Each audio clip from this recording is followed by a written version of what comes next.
사반 가족회의 오늘의 안건입니다. 자, 오늘 다룰 내용 뭐죠? 네, 온라인 커뮤니티에 올라온 글인데 상당히 화제가 됐습니다. 제목은 게이 남편과의 이혼입니다. 5년 전 남성이 동성애자라는 사실을 알게 됐는데 남편이 다시는 그러지 않겠다는 각서를 썼는데 지금까지 잘 지내왔는데 뭔가 좀 의심이 들어서 남편의 휴대폰을 봤는데 약간 이상한 정황이 포착됐다는 겁니다. 아마 다른 남성과의 좀 그런 대화가 아니었을까 생각이 됩니다. 자, 이거 참 게이 남편.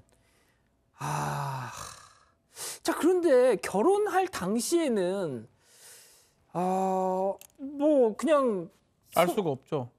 안 속였을 그러니까, 수도 있고요. 그러니까 뭐 결혼하기 전에도 그래도 연애 단계에서 스킨십도 있었을 것이고, 야, 진짜 저 여성분 입장에서는 진짜 꿈에도 생각을 못했을 것 같긴 해요. 보이고 상상하기 어려웠던 상황이 아닌가 싶어요. 결국은 이게 이혼이 가능하냐 안 하냐 그런 부분인데 부정행위로 보는 게 맞지 않나 싶어요. 증거가 지금 정확하지는 않은 것 같은데. 근데 예전에 부정행위는 뭐냐면 배우자가 다른 이성과 만나거나 이렇게, 근데 그거를 이제 민법이 예상하지는 못했던 것 같아요. 그랬죠. 동성애나 이런 것들을. 이성이 아니니까. 그렇죠. 네네. 근데 지금은 사실은 존재를 하고 그런 부분들이 뭐 양성애다 뭐 그런 여러 가지가 있기 때문에 어쨌든 예전 민법을 적용한다 하더라도 부정행위 증거가 있다 그러면 아니면 혼인을 지속할 중대한 사유로 해가지고 이혼은 될 것 같다는 생각이 듭니다.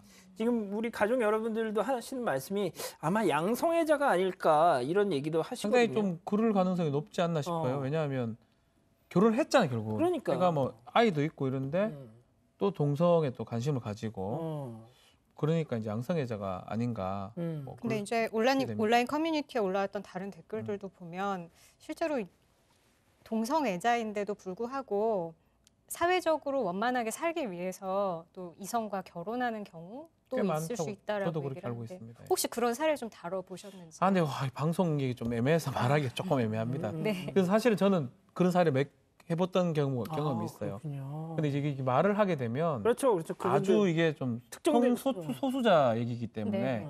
이 얘기를 좀 더 진하게 하면 애용이 이 문제가 아니고 그렇죠. 네. 이게 없어질 수도 있어서 예. 되게 조심스럽습니다, 제가. 예. 아니 그런데 그 일본도 뭐 우리나라랑 약간 좀 법 체계가 비슷하다 보니까 일본도 최근 얼마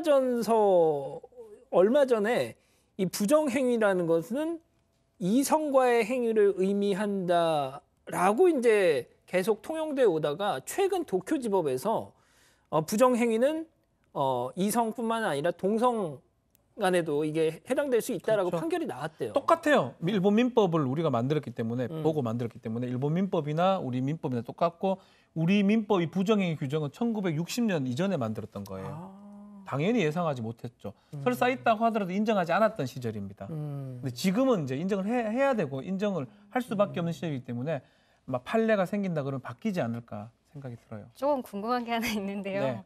저는 만약에 제 남편이 이런 고백을 해오면 좀 마음이 많이 힘들 것 같아요. 나를 진짜 좋아했느냐 약간 이런 생각이 들 것 같은데 이거를 친구나 가까운 사람한테 좀 털어놓고 싶은데 이 얘기를 했을 때 또 이거를 좀 공개적으로 얘기를 했을 때 이게 문제가 될 수 있을까요? 그러니까 커밍아웃을 제가 해버리는 상황이 될 수 있잖아요. 남편이 얘기를 한다고요? 제가 이 남편의 성 지향에 대해서 내 남편이 사실 게이래 이런 얘기를 안 되죠. 명예훼손이 될 수가 있죠. 그러니까 왜냐면은 여기서 이 아내가 합의 이혼을 하자 이렇게 얘기를 하니까 남편이 합의 이혼은 못 하겠고 이혼을 하고 싶으면 재판을 하자라고 얘기를 했다는 거예요. 재판하는 거는 괜찮은데 이게 밖에 공개되는 건 문제가 될 수 있습니다. 그 밖의 영역이 어느 불특정 정도 다수인. 불특정 다수인. 예컨대 인터넷 게시판에 글을 쓰고 이 남편이 누군지 특정이 가능하다. 그럼 지금 이 분도 특정이 가능하지 않죠. 누군지 모르잖아요. 만약에 알 수 없는 특정이 사람이기 된다면? 때문에 큰 문제는 없는데 누가 보더라도 그 사람인 걸 알 수 있게 만약 특정이 돼 있다. 그러면 출판물 등의 명예훼손죄가 성립할 수가 있습니다. 남편이 고소를 한다면요. 자, 지금 한 DB님은 또 말씀하시는 게 내 주변에 그런 친구가 있다고 하세요. 그러니까 아마 양성애자 친구분인 것 같은데 아직 그래도 결혼은 하지 않았지만 지금 이 사례자 같은 경우는 너무 이기적인 거 아니냐. 지금 왜요? 누가 이기적? 아내가요? 그 남편. 남편이 그렇지. 이기적이 좀 이기적이죠 그러니까. 아니 그 뒤통수 친 아니 근데 건데. 이거는 그래서 말하기 조심스러운 게 안 어. 바뀌는 경우도 있다는 거거든요. 응? 그 지향점이 안 바뀔 수도 있어요. 성소수자로서. 그럼 어떡합니까? 그 법이 없어요 지금. 그 해당된 법도 없고 판례도 없는 거예요. 그래서 말하기 곤란한 거예요. 그렇군요. 뭐 또 에어요 소리 듣기로 하나? 아니야. 아니야 오늘은 뭐 변호사님 쓰는 표현이나 이런 게 위험수위가 제가 있어서 그런 뭐가 게 있었습니까? 애용이 아니라 대구 FC 얘기하면 대구 아니야. 쓸 수 있는 거죠. 그래서 지금 위험스러운 게 아니라 재미가 없어서 지금 위험스럽다. 오늘 왜 이렇게 분위기 처지지? 김하은 불러요 그러면. 김하은. 자, 하은이 지금 저기 있는 거 어디 같은데. 없는데 뭐. 없나? 예, 갔나? 갔어요. 알겠습니다.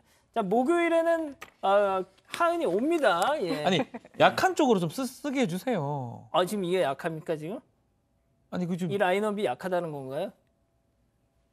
그, 자, 알겠습니다. 자, 오늘 56번째 사반 가족회의 일단 이렇게 마무리하고요. 목요일에 김하은 옵니다. 그때 다시 뵙죠. 가족 여러분 안녕히 계십시오.